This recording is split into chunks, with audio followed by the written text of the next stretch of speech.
This is Let Your Kingdom Come song story with Greg, take one.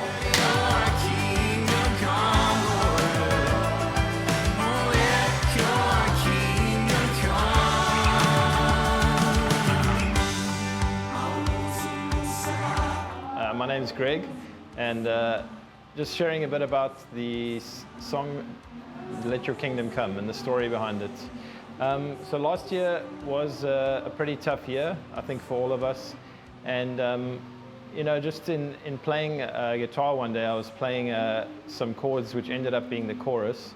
But really just, I think, the cry of my heart last year, and just seeing the suffering and the struggling that everybody was going through, was just for the kingdom of God to come. I think, you know, we get to a point where we're so desperate that becomes kind of the bottom of the pit, and that's the end of our cry, really is for the kingdom of God to come in the situation.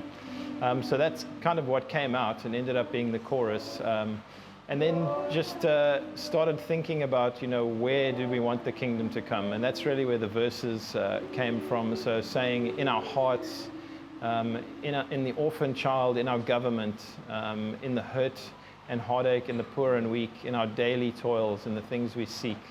We want the kingdom of God to come, but also not only in the good things, but also in the bad things, you know, in our bitterness, in the places where we divided, especially thinking about our own country, really just crying out for the kingdom of God to come there.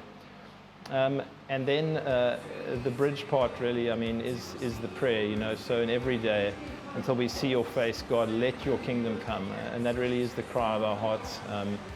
Yeah, and that's really the story of the song. I think it's after 2020, which was an incredibly hard year for all of us. I think the desire and the cry of our hearts as worshippers and as South Africans, as people of God, is really just for the kingdom of God to come in every place, in every heart, in every circumstance, that His kingdom would come, as He's instructed us to pray in the Lord's Prayer. So I trust the song blesses you.